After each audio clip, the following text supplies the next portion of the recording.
Art of the Story. This is the session, and we are with Aamer Hussein Saab. I'm grateful to him for being with us today. Aamer Hussein was born in Karachi, then he moved to India for a couple of years, and then moved to London. He lives in London now, but he divides his time between London, Karachi, and Islamabad. Um, I'm always very proud to say this that Amir Sam, in fact, now belongs to Islamabad as well because he very frequently visits Islamabad and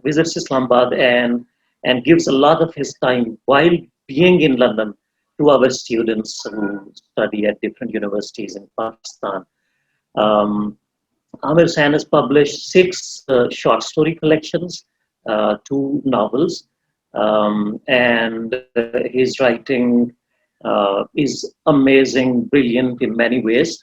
It has been praised by many critics. It has won, critical as well as popular acclaim. He has been praised by Fahmida Riaz, for example, who kind of separates his writing from the rest of Pakistan, other writers and critics. Um, and very recently, one of my colleagues, Mahmoud Hassan, he was discussing his work with me, and he said Amit Bhai writes he writes dil se, that is the exact expression that he used, and I was like, no, he writes dil se, jaan se, dimag se. So his writing is so mature.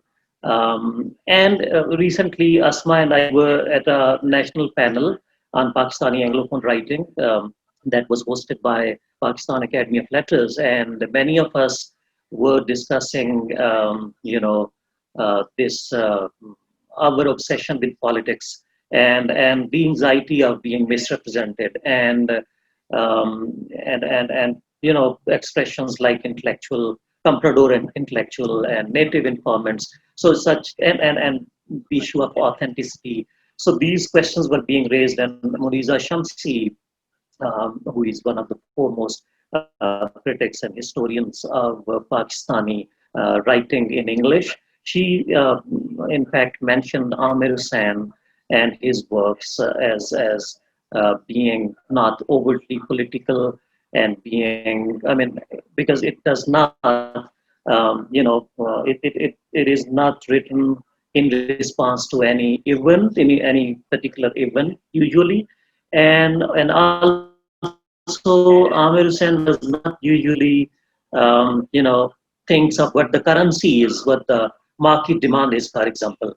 So, I can go on and on because I know him personally. I know him as a teacher, my mentor, and teacher for many others like me. I was at Karachi Adab Festival, and Uzma Aslam Khan was there at a creative writing workshop where Amir Hussain Saab was actually the tutor of that workshop, and Uzma Aslam Khan came for a guest lecture. And she used this expression, and I love to repeat this. She said that Amir Hussain is a walking encyclopedia. So that is his teaching side. And I also know, as a linguist, I know that he knows, many languages. For example, French, Italian, Spanish, Urdu, Hindi, English, and a couple of others, I guess. So, his introduction, and there are many other things that I don't want to say in front of him. I would definitely write something about his that side, which is a very lovely side of him. So I think that I should not take a lot of time.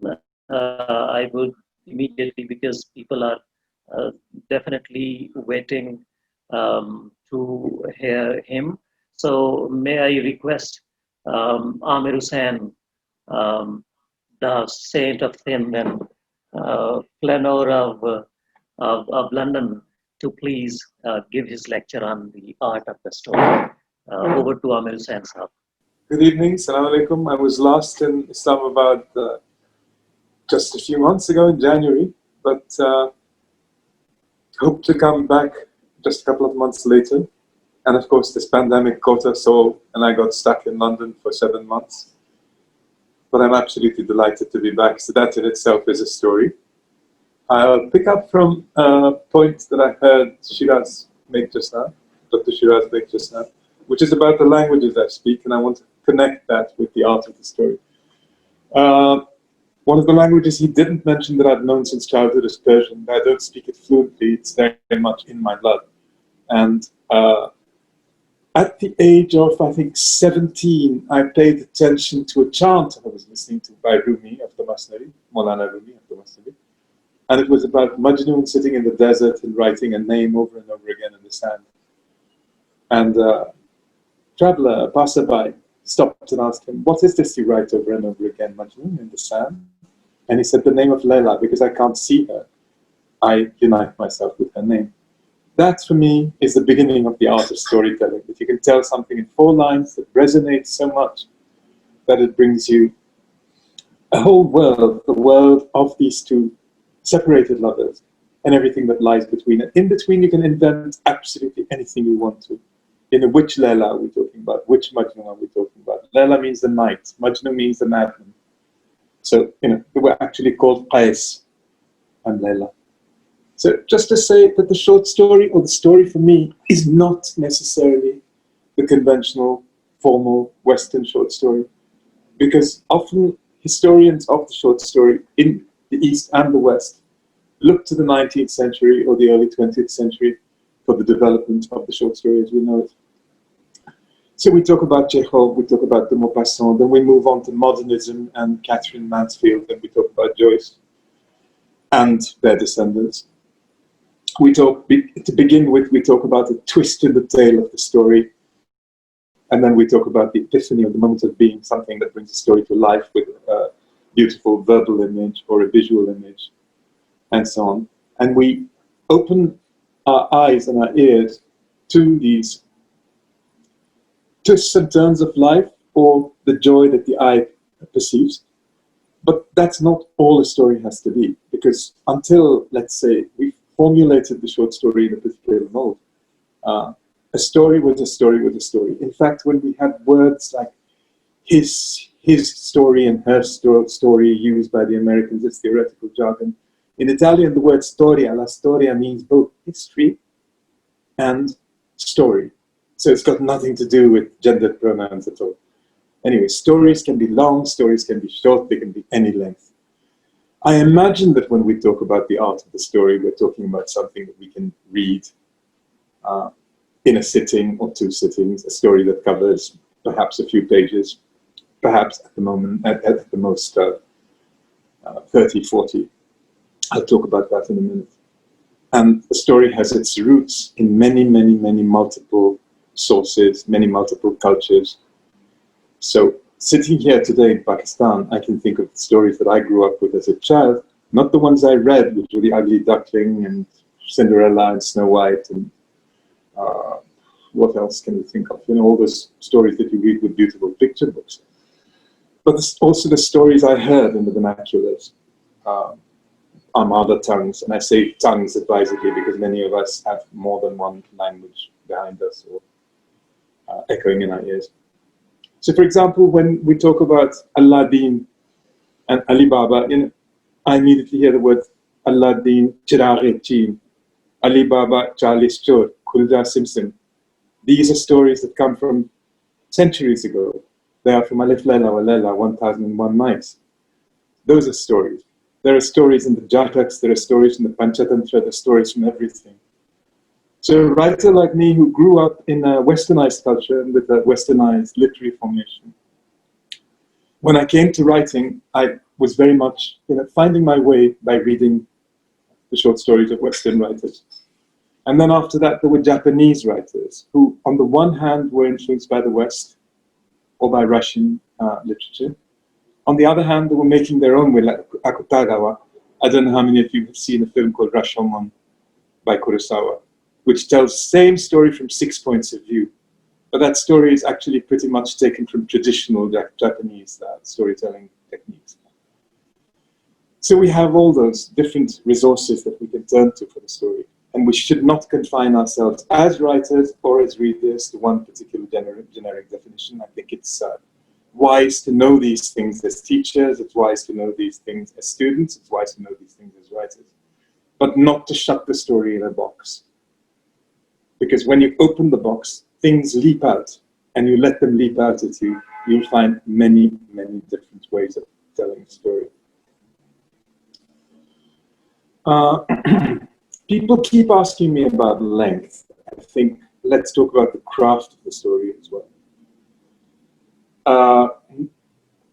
Over time, how long a story should be, a short story should be. And my experience today tells me that a short story really should be under 20 pages. That doesn't mean that if it's brilliant, it should not be 30 or 40 pages. The other thing that concerns me a lot is an obsession with plots. This story has no plot. That's where I think modernism wonderfully comes in.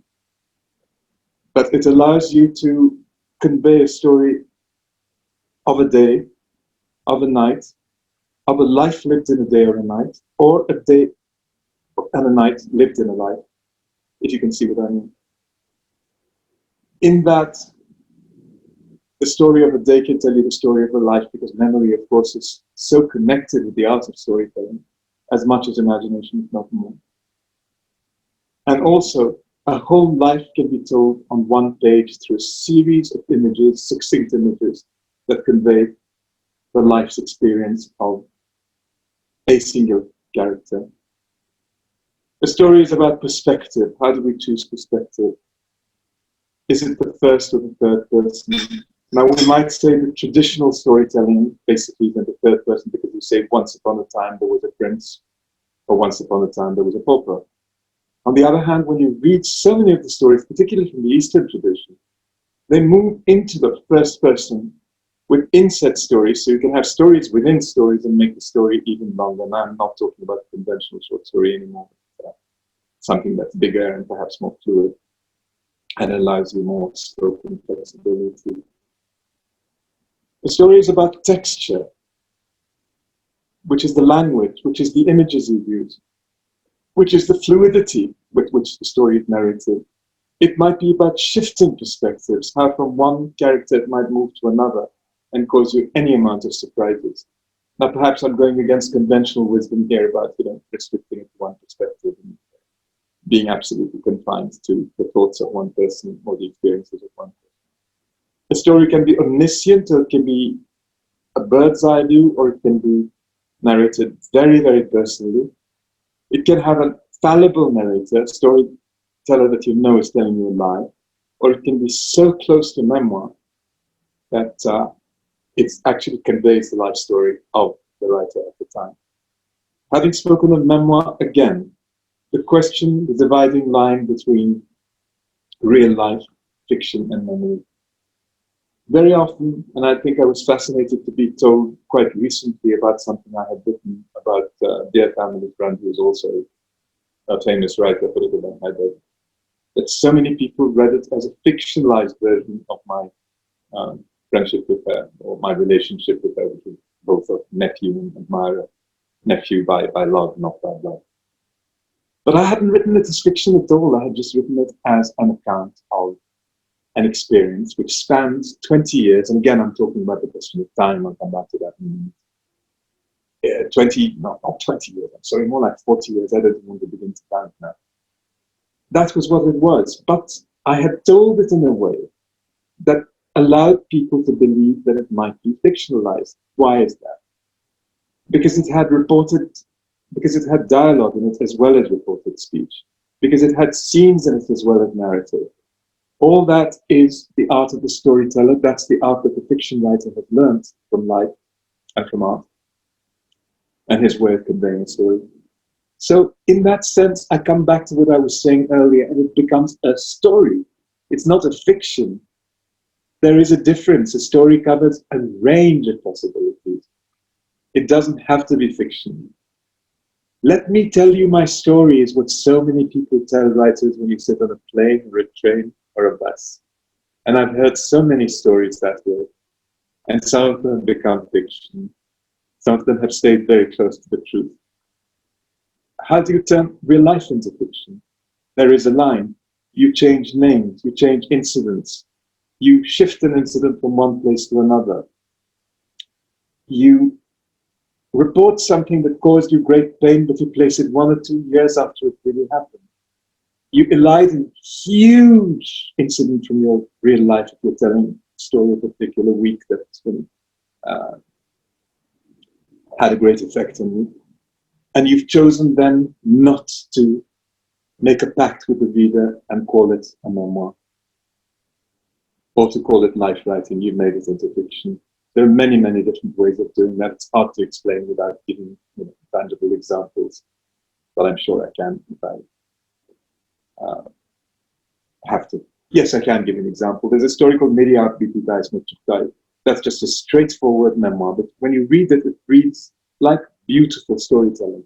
You would need to know about her life to know that this is her own story she's telling. Because it begins with a child dancing in her mother's belly. Now, most of us don't have a memory of dancing in our mother's belly. But as it goes along, it comes closer and closer to the verities and the truths of her life.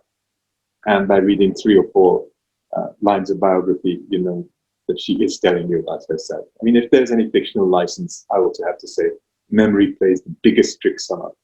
I'm not very good at quoting myself, but I think I once said memory is a bad storyteller because it fails you so often.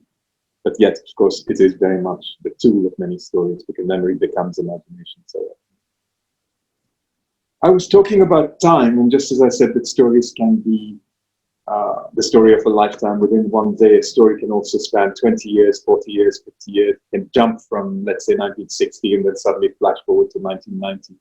All these are tricks that we learn as we mature, and sometimes they're tricks that perhaps younger writers make mistakes with, they perhaps take on too much. That's why it's probably better to master the art of technique as readers and writers before we make too many risky decisions, or before we make too many proclamations about what the story should or shouldn't be.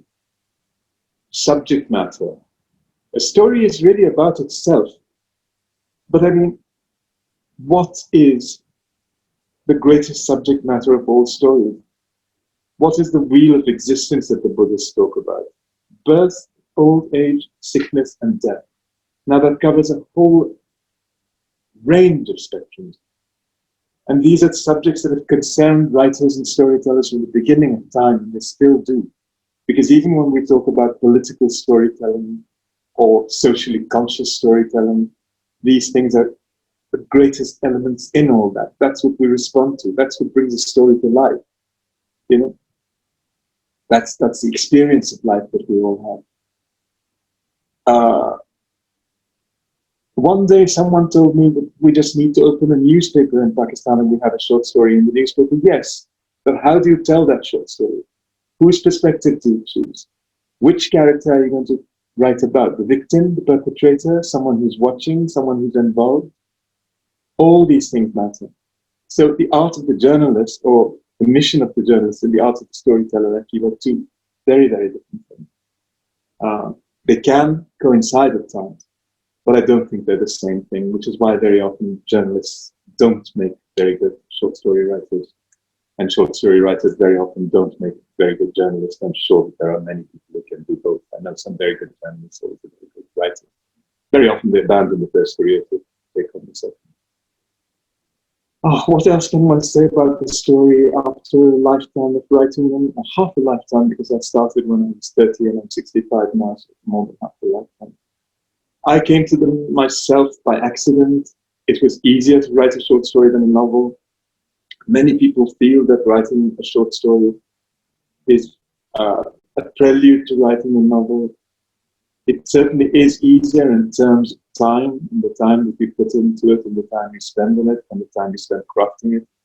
It can be done in 10 days, it can be done in a year, but it does not need the same application as a novel in terms of time.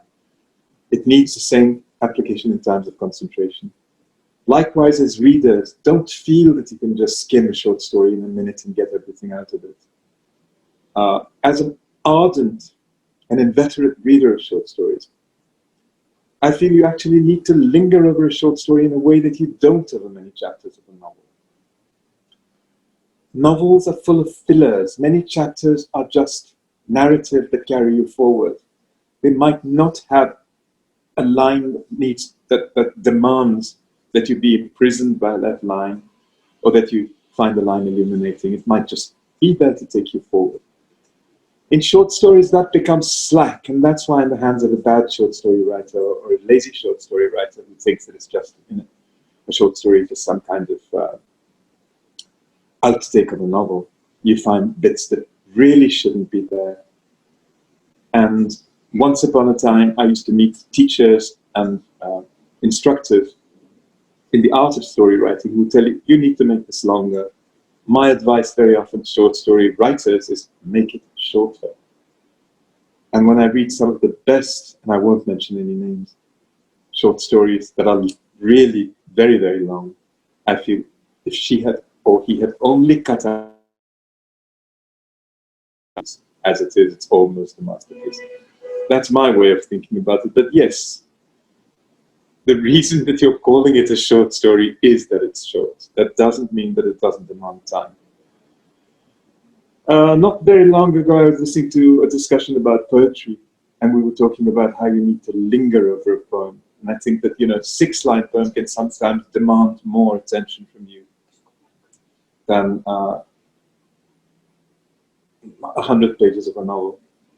I might exaggerate slightly, but it might have so many ambiguities and so many ambivalences in its textures that it demands that much time.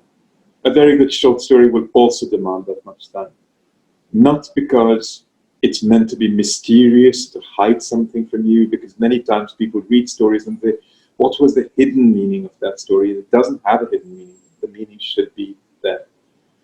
But at the same time, every line has probably been calibrated in the hands of a good short story writer to demand attention from you. And you can blink and miss something. I'm reminded of a line in a long short story or a novella by a very favorite Italian writer of mine called Natalia Ginzburg, which was the end of the fiction.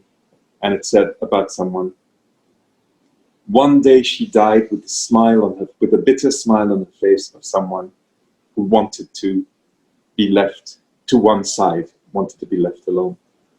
And that summed up so much about that poor woman's life. What had happened to her? A gentle, tender woman, if you read backwards, you could almost start the story that way and then tell the story. What had happened to this woman that she wanted to be left to one side, that she wanted to be abandoned, that she wanted to be left alone? That kind of line demands so much attention from you. So with a story, linger over it, give it time, don't rush it. We're told that in this day of the internet, when we can read short stories on the phone, it's perhaps the art of the future to always write in a way that everything is invested in that story. It doesn't all have to be written on the page, but it must be there, somewhere buried within the lines or concealed within the lines of the tale of the story. How much time do I have? I think At least 5 minutes if you want to continue. I would like to start taking questions now. Okay. Before I start taking questions, I'd just like to say that it remains my favorite art, and I do love poetry. So Dr. Asma Mansoor will be conducting question and answer session. May I request her to please continue with it? Yeah, I think. Yeah, thank you so much, sir. Your lecture was absolutely delightful. It was wonderful listening to you talking about the texture of a short story. It was something so. Even your lecture was something so synesthetic for me. Just enjoying the process, just contemplating about how we write, and particularly since I've been teaching creative writing, that's the kind of a feeling that we as teachers of creative writing really need to impart to our students when they're engaged in the art of engaged in the act of writing. When Dr. Shiraz and I were having a discussion about today's program, we were just wondering about one important thing that our writers, fiction writers in general, they're more focused upon projecting the politics of the land, the political upheavals, and even the darker side, the negative aspect of the Pakistani society in general, because it has an international market in terms of readership in the West. What do you think needs to change in the way our writers write and in the way we encourage our students to engage in the act of fiction writing in general and short story writing in particular, regarding developing a kind of a focus on writing which does not only focus on politics but also on a creative aesthetics that goes beyond a particular ideological positioning. So do you think we can, what exactly can we do in initiating this kind of a thinking in our writers, for them to not just think about the global readership and the market, but to just write because creative writing or fiction writing or short story writing is a pleasure in itself? It brings joy, yeah, it can Yeah. do. And sorrow, which can also be a kind of joy. Well, I think I said it. The time-hallowed themes of the story, however long it is, are in fact birth, old age, sickness, death, and of course love and marriage, as Jane Austen would have said. But when you do that, the other stories are going to come through. What year was it? What was the time? What was the location? Which town were you in? What are the social conditions of the town you're in? If you look at some of the best writers of the American South, Flannery O'Connor, Eudora Welty, Tennessee Williams, they were not deliberately politicizing their stories, but they lived in a place that was riven by issues of race. And race will come in. And if they tell the story truthfully, they're not even going to have to tell us about the indignities the blacks were suffering. They're just there. They are just there. In that way, many people in Pakistan are in circumstances where if they write about what's familiar to them, they will portray a life which has its own injustices. Now, to someone like me who's highly urbanized from birth, I grew up in Karachi, the stories of some of the marriages people are forced to endure might be completely shocking, and that's political. But of course, if we sell those stories to the West, market those stories for the West and only those stories, then when we can be accused of making them into commodities. But if it's also really part of what we live, and it's told with a kind of authenticity, even though that word is a tough word, it'll come through as a story that moves everyone. We can't avoid certain subjects because they're going to be controversial, or because they're going to sell us, or because they're going to make us into... To choose deliberately to write stories that are set in a particular time period and not to leave that behind, because they're going to be palatable to global audiences. And I can think of a writer who's not Pakistani, but he comes from somewhere very near to Pakistan, who wrote a very beautiful first novel, and then he went on to write some things which are just written for American consumption. He lives in America. He writes for that consumption.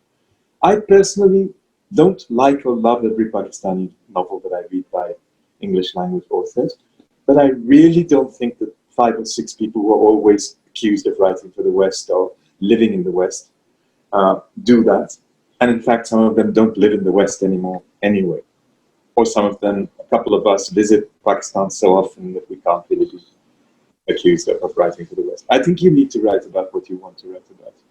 And here I find that writers in Urdu are much freer than English writers.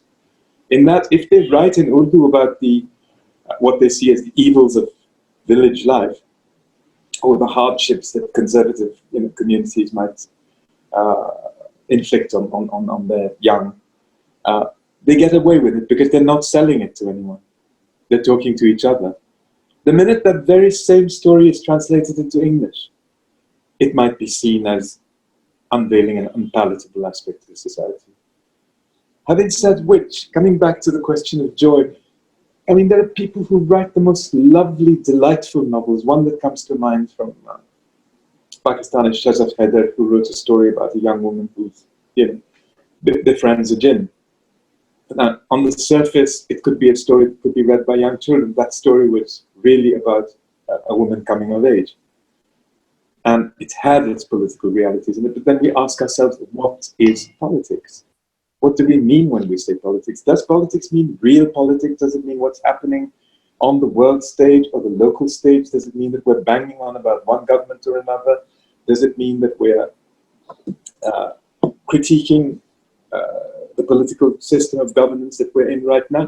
Or does it mean the politics of living, which are very, very important? I mean, you know, we live in an increasingly globalized society, which this pandemic is proving. It's proving to us. It's affected us all. It's infected us all. You know, I had to go back to London and quarantine for 2 weeks. All these things become politicized, don't they? We can't cross borders anymore.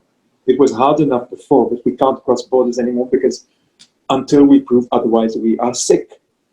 We're diseased. So, you know, it's become, everyone has become a diseased migrant. Before that, it was the European who shut us out of their borders because we were the foreign migrant, the dark person, the person bringing in, you know, burqas and female circumcision and whatnot. Today, it's Europeans who are not being able to cross the border into many other countries because they're bringing disease.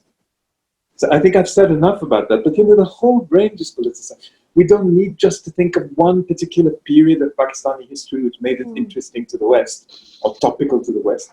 And it wasn't even really our history. It was a history that was forced on us by superpowers and battling on either side.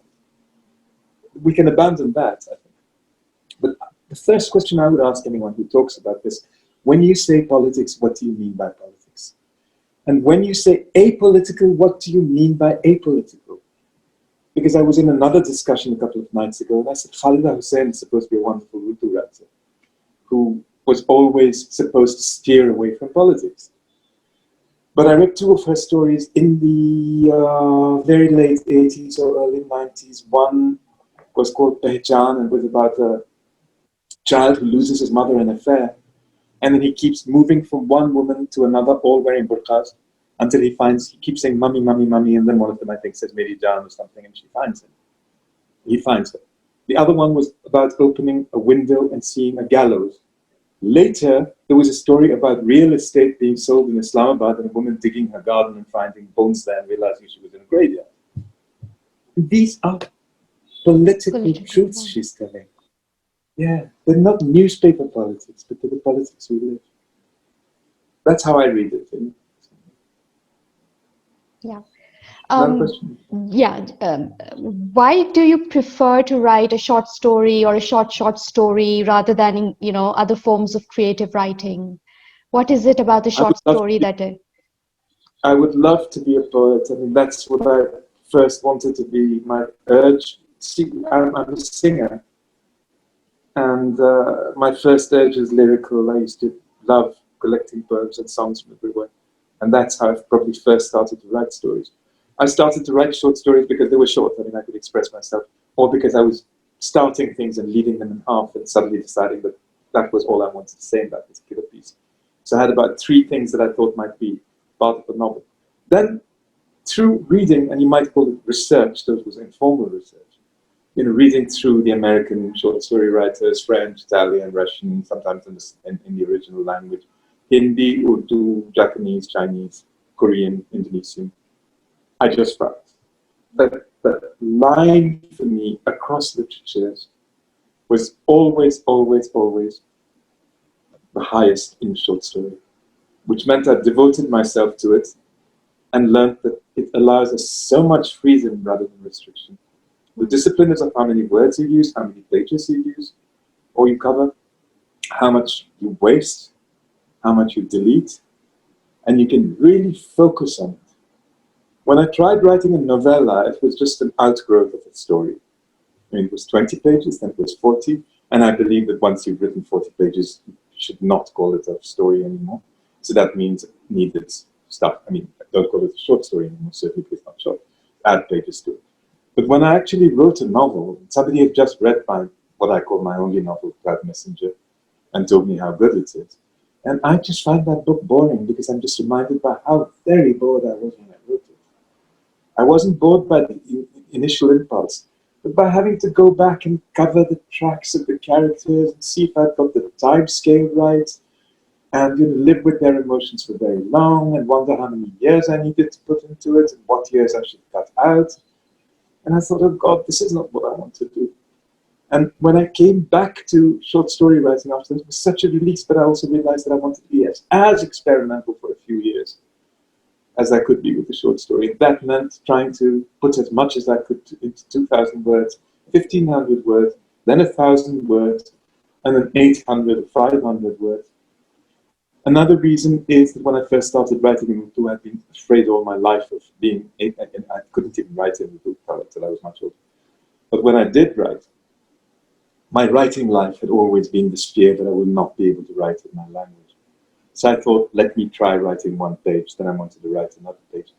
And then within 2 days, I sat down and wrote a 20-page story in Urdu. And it took me 3 days.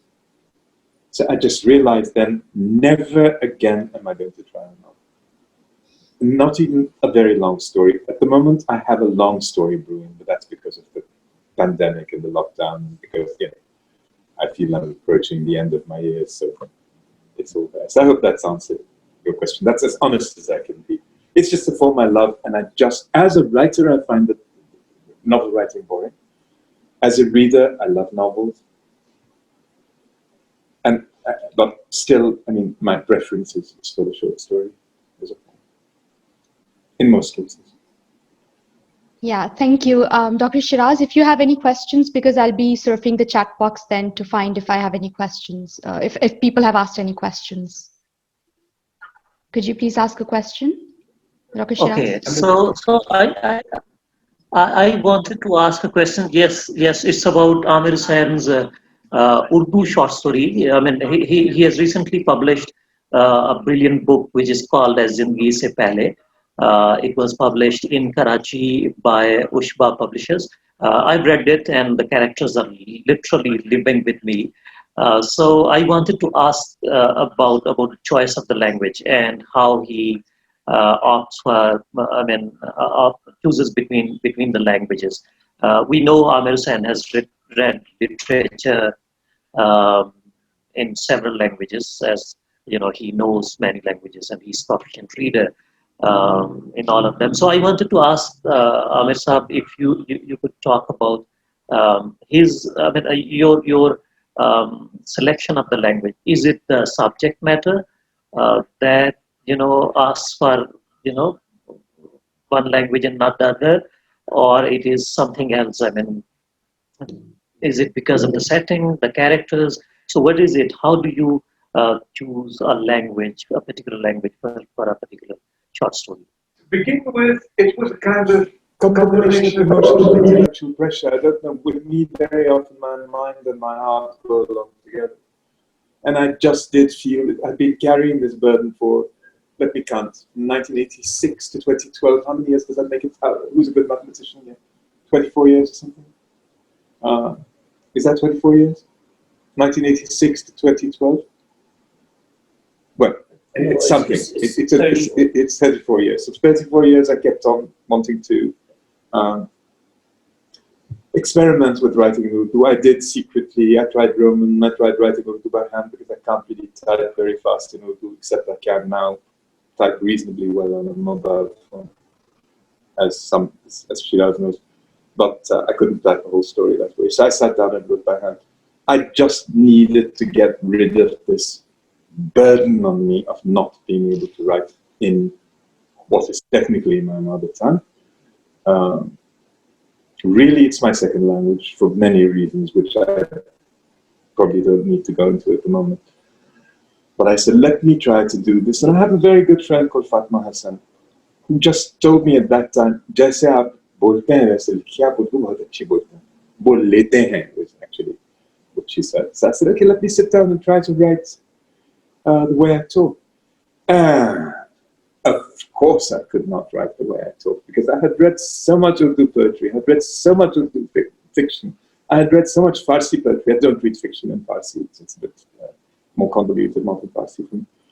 And all these phrases and terms were coming through, which were so glamorous, they were dazzling me, and images suddenly came to life in a different way because they were musical. And I wanted to go on, and I just went on and on and on. I spent the whole week writing. I think that's one thing. And then I showed 3 stories to 2 stories, I think, to Asif Faruqi, my late and much loved friend. And he says, go on, do 5 of these and I'll publish them, but I want one narrator. Now that one narrator I could have brought to Pakistan as well, but instead I chose to keep him in England, and I chose to keep him as an observer in, I believe, 3 or 4 of the stories and a participant in only one of them. So of course what happened was that it became the stories of many people in England. And because I have a predilection for people who are displaced or have moved homes a lot of times, the people in the stories were, there was a Pakistani who was shuttling between England and Pakistan and Lahore, actually, Brighton and Lahore. There was an Iranian woman who had spent most of her adult life in England and couldn't go back to Iran and was terrified of dying alone, which of course brings, when I reread the story, just reminded me so much of what we've been living through during the lockdown in England. The third story was about domestic servants, part-time domestic labor and itinerant workers in London. And so on. So yes, it did become the subject matter. Unwittingly, I chose a subject matter which probably has been used by writers in Urdu, but not very often, which is the lives of different kinds of people meeting each other in the West. And the encounters of Pakistanis with others. And then I wrote a story because I was requested to 2 years later. And I had just been to Paris and spent a day with a Lebanese writer friend of mine. And her story was fascinating. And I said, can I write it as fiction or as a memoir?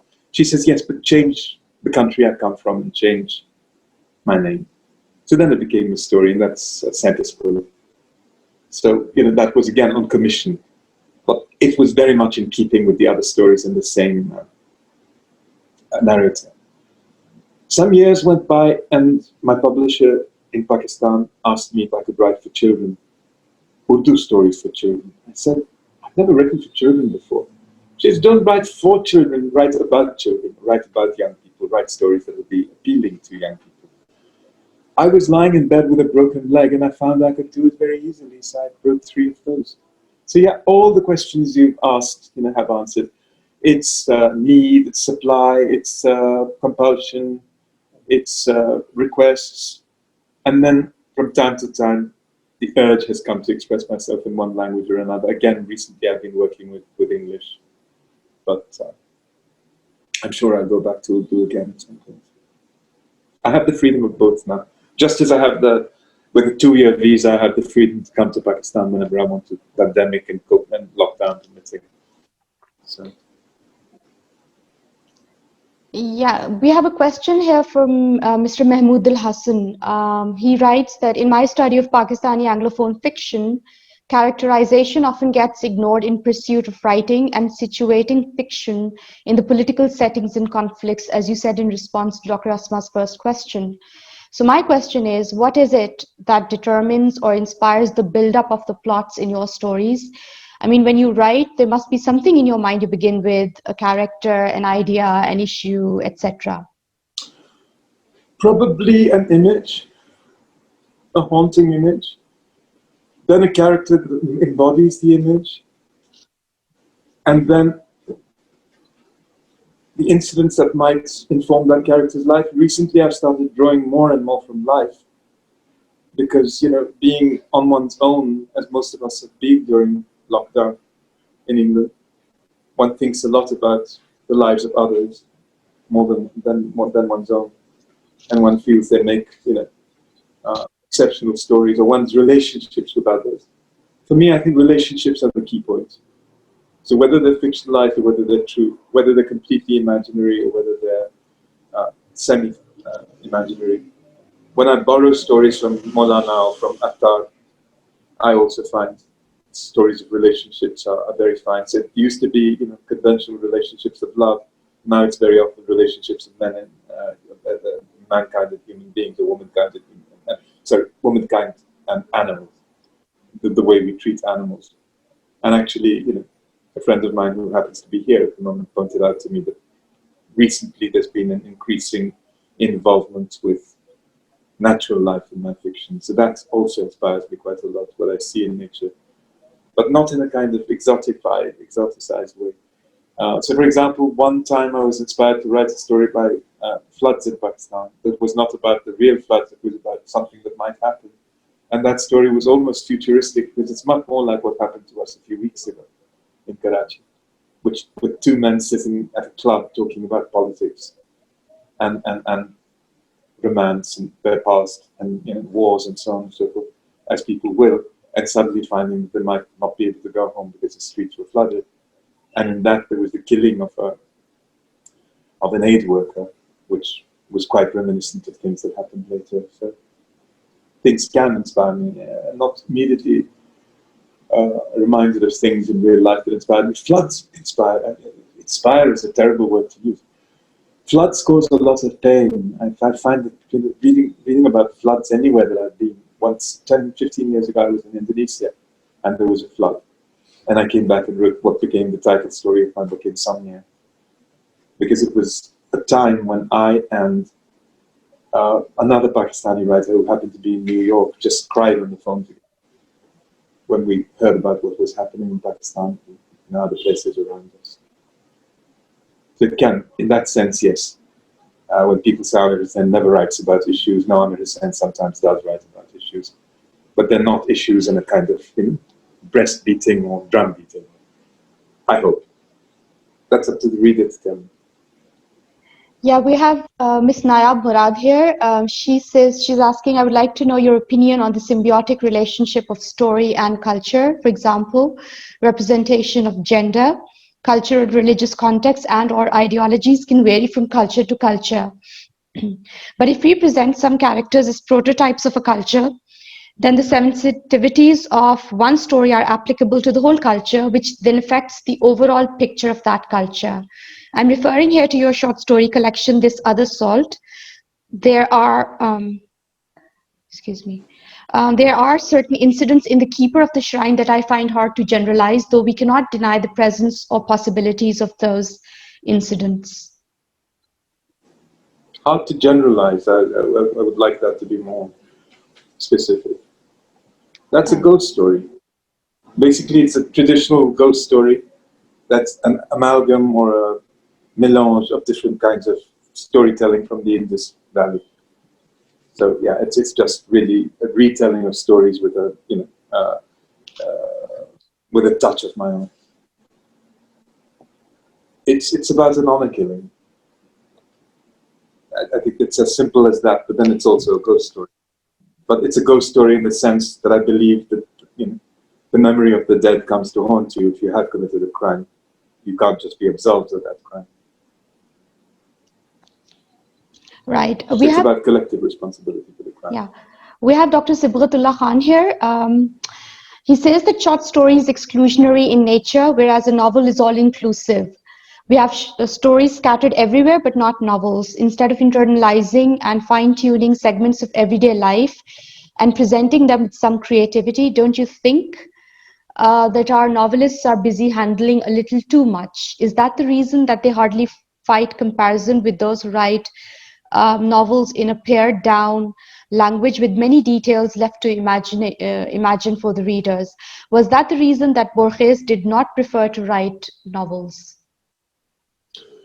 I'd certainly say yes to the second part, and I'd say it's not just true of Borges, but of many other writers who always prefer to write short stories, even when they get a little bit long. Or some writers who've just always been better short story writers than they were novelists. Or writers, let's say, like Khadija Mastoor, closer to home, who wrote 2 novels and dozens of short stories. It might be constraints of time or anything like that. But I am always a little wary of when we talk about our novelists, because there are now so many Pakistani novelists. I can't keep up with them. The amount of them were published in America, Australia, and particularly India, a few in Pakistan, a few in Britain, and what we call a Pakistani novelist is now a pretty wide definition. So I wouldn't go for that our novelists thing. I think there are just really, really too many of them to generalize about. the second part is what I feel qualified to answer. That yes, I think the boat was felt before the played down, and I think that's what I was saying for much of my talk. I hope I was clear about that. So, those of us who prefer economy, those of us who prefer compression, will go for short stories as readers and writers. Yeah, this is Muhammad Ilyas. He writes that stories involve lengthy discussions on political matters, for example, Progress by John Irvine. Is it not making the action of the story restricted and making storytelling more like hosting a debate? I would say I would permit a writer to do that, but don't read him if you're finding him boring. Don't read. I mean, John is the guy who wrote Sidehire's Rules and stuff. He writes very big novels as well. But yes, I do think that there was a certain time when American writers were calling something a short fiction or a text and actually using it as some kind of debate. And you never knew whether it was a spoof debate or a real debate. I mean, there were brilliant examples of that, like Donald Barthelme. If you know French, you pronounce his name Bartel, but the Americans say Barthelme. Or John Barth and so on. There was a kind of movement from the 60s to the 80s where you were getting fictions that were tricky. And they did make the reader sometimes feel that however much you feel the story should be experimental, there is something called a story after all. A story, whether it's history or whether it's a story in the way we use it as fiction, should have a narrative arc. It can't just roll round and round and round an intellectual debate or a political debate. That's my answer to that. Yeah, this is Ibrar Samu. I hope I'm pronouncing the name correctly. Do you have a personal Right. favorite? Do you have a personal favorite among short story writers? Is there a specific short story that made such an impression on you that you've never forgotten it? Yeah, a few, but I mean, I can certainly remember 2 or 3 that I can answer immediately. One was The Bridge of Dreams by Junichiro Tanizaki, which I read in Japanese translation. One was Regrets for the Past from Chinese by Lu Xun. If you want to restrict yourself to English, or if you want me to restrict myself to English, then yeah, Catherine Mansfield, At the Bay, Prelude, Eudora Welty, what was it called, At the Landing, and First Love. I love these stories. These are, absolutely my little box of stories that made me want to write, that pushed me to write. So I moved from Japan and China to the American South. Lo Chalet Andaluso by Elsa Morante, that means the Andalusian Shawl, which has never been translated into English. It's a rather long story, so I don't know whether I should count that among my favorites. These are stories I really love. I came to reading Urdu stories later. I really love 2 or 3 stories from Intezar Hussein's Kachwe. And Kuratulem Hedar's Bachcha Ki Awaaz is a story that and Jalaladan, which is actually closer to a novella. These are stories I think are sublime in Urdu and in any language. So yeah, these are my first choices, I think, and they always remain there. This is Saud Hanif. He writes, "Can kindly talk about the character construction? How do you think about protagonist, or let's say any other character? Did you ever feel that it's very difficult to carry on with all the characteristics, because it is certainly not your own personality, I guess, depicted in the characters every time? And how did you overcome this difficulty?" Of course, it's not my own personality depicted all the time, but I never worried about character. I always worried about emotions, and as all of us sharing a certain ocean of emotions, and how they are particularly where the ocean surges at different moments, and then you find someone who lets the ocean surge through. But the one time I do remember, I mean, twice, let me think of 2 instances in which I constructed a character, quote unquote, completely different from myself. One was a short story called The Angelic Disposition, in which the narrator is a woman. And she was actually going to be talking to an interviewer, an interviewer who was kind of based on me, speaking to a woman in Delhi who had suffered through partition and been pushed into the old fort. There's an old fort where Muslims were forced to stay during the riots. this woman just literally, I'm not remotely mystic about short story. She just talked in my head, and I don't know what language she was talking in, because she was meant to be an Urdu writer. She talked in my head. The story became much longer than. So I did have to think about what I can and can't say. I mean, she gets pregnant, she loses her child, then she ends up staying in Pakistan, which was not what I had intended for her to do at all. So yes, I was deeply aware that I was writing about another gender, and this woman was an incredibly strong woman who was inspired by certain women I had heard about from Curriculum. One was Aamer Hussein, one was Anis Khedwai, who were very, very strong intellectual women who had barely finished high school and that doing.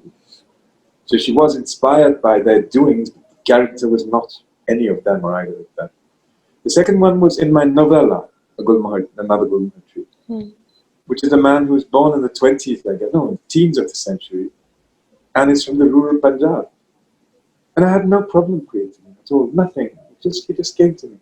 That's from reading, because I've read Ghulam Abbas, who was an inspiration. I've read Ahmed Nadeem Khasmi, who was an inspiration. I've read somebody called, I think, Aamer Hussein, someone who wrote a lot about rural Punjab, Tarkunda Lodi. No problem. So that was culture. Character, I deliberately decided to make him the opposite of me. Unfortunately, 10 years after writing the book, I began to find characteristics of myself in him, or of him in me. He was an extreme introvert and so on and so forth. But I found that a challenge. I found it really interesting to make him the kind of man he was. So he's somebody who comes from the village to the city, leaves his mother tongue behind for national language, etc., etc. But I suppose I knew that period well enough, and mainly I was writing about a Karachi I half remembered and half was told about by my parents.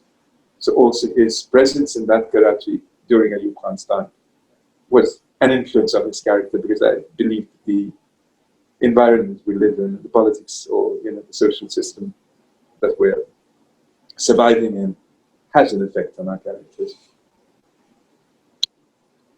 Yeah, there's Ahmed Bilal here. He's asking, how do you see the Pakistani cultural idiom depicted in the Anglophone literature, and how does a foreign language uphold the local setting? That's very tricky. I think that's a difficult question to ask, but once again, I can only answer by saying that there are different Pakistani writers who are doing different things, and vastly different things. Many of them write about a class that's as comfortable speaking English as it is speaking their mother tongue, and very often more comfortable. They write about milieus and clubs and places and spaces where English is spoken as first language, and where people claim Western culture with a great deal of cosmopolitanism.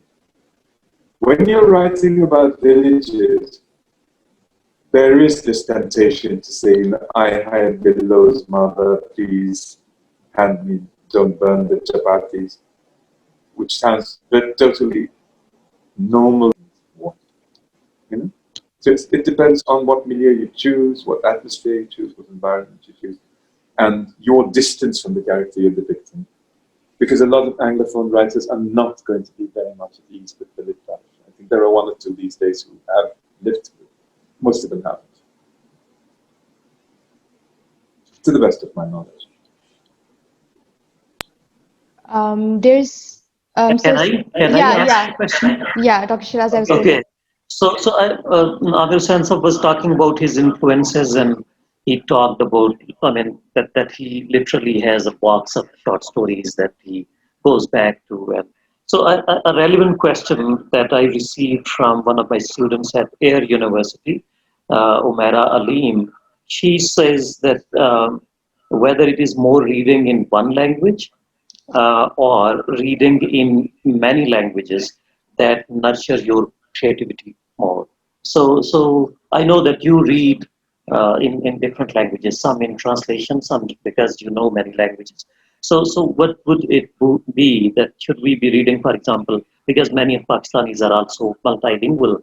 So should we be reading in Urdu, Pashto, Saraiki, Punjabi, English, all of them? Or, what would be your advice? It's vexing, that question, because I know so many people who say that at the age of 14 or 15 they stopped reading Urdu because it was affecting their English, and they were told at school that they were getting bad marks in English because they were Urdu formula. that's a word. In my case, I mean, I really seriously started to read fiction in Urdu and Hindi in my 30s, early 30s. Before that, I used to read in French and Italian. I feel it's just opened more and more and more and more doors for me. So, if you told me that I could only read in one language for the rest of my life, I mean, I know that the toss-up would eventually be between Urdu and English, but then I'd say, what do I do with my Italian books? And then I'd say, what do I do with my Flaubert? And if somebody says, read them all in translation, I would say, no, but I can't read those languages. Why would I read them in translation? So, of course, I'm going to answer that I want to read in as many languages as I can. And I feel that every language I read in influences me. I mean, I think, Dr. Shiraz, you know very well that I've just translated directly from Italian into Urdu. Yeah. Yes. And it was a delight to do that. It was a way of testing two languages and completely jumping over this post-colonial bridge that we're so obsessed with. English must be an intermediary, literally the bridging of the gap between all languages. I didn't use English at all. I didn't use an English word. I didn't think in English. It was two languages in which I'm totally capable of thinking. So, I mean, how can you not say that reading in many languages has not nourished my writing? Because translation, as you well know, is also an act of rewriting.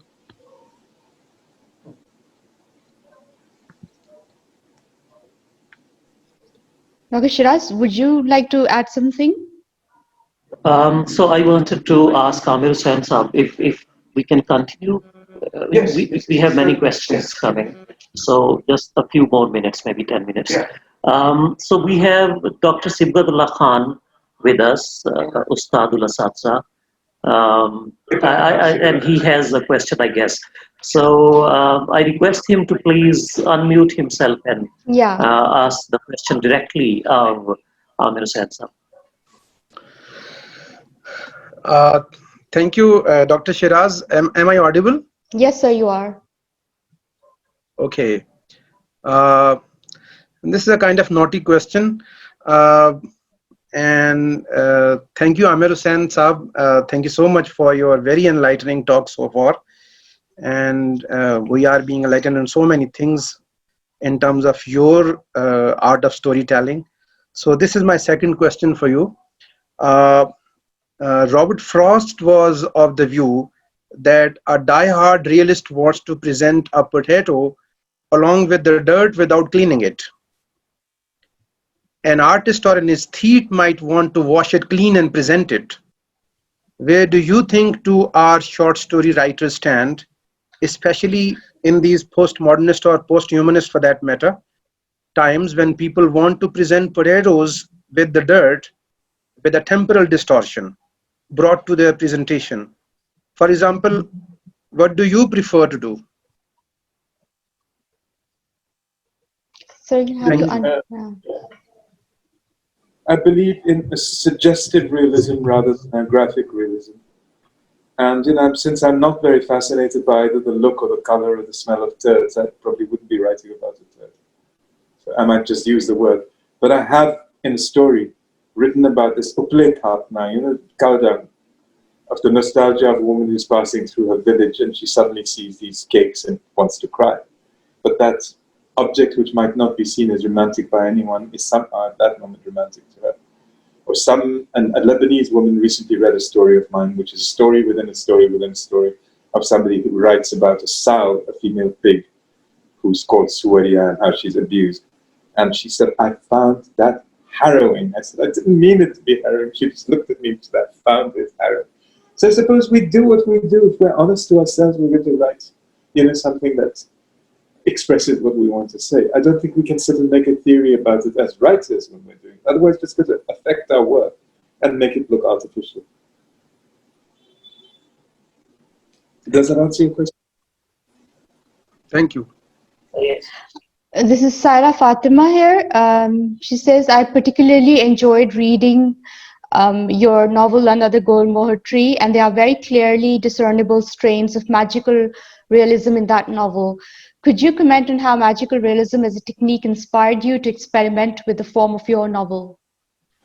No. I'll dismiss the magical realism thing there, though I'll admit that she can certainly apply that if she wants to. It's about a man and a woman who sit down together. Part of Gulmarg is about a man and a woman who sit down together and write fairy tales for children. And this was inspired by a book I read called Chantara by Ghulam Abbas and his wife, Christian Zainab Abbas, Zizan Abbas, who illustrated it. So it was meant to be stories. And because I was dying to retell these stories, one of them is a story my father used to tell me named Kikyari. I want to explain what moment it was of the evening that he used to tell that story to me. And then there was another story called Raja. That's about a crocodile, a Punjabi folk story that I wanted to write. So I said, why should these two not be sitting and writing those stories? And then when I sat down, it was my birthday. I think I was going to turn 54. Instead of being many stories, they all became this chain of stories that are different, but they all reflect each other. And then they reflected the relationship of Abbas and, Usman and Ruqayya, Lydia. So it wasn't magical realism, it was Pakistani folk stories. If you want to call this magical realism, fine. Pakistani, Desi folk stories. I hope that is. Yeah, I think we've that was the last question that we had. I'll now hand over the proceedings to Dr. Shiraz to wind up today's session. Thank you very much for your enlightening answers, sir. Gentlemen, because I've already been here less than 48 hours. So I would like to conclude. In fact, there is no conclusion. I would just like to thank. I mean, words are never enough when it comes to thanking Aamer Hussein Sahab. He's never tired of teaching us, giving us time, supporting our university, and he's, I think, probably the most accessible Pakistani writer, because he is always, available to students, to creative writers, young creative writers, a very humble and accessible person. So thank you so very much, Ahmed Bhai, for being who you are.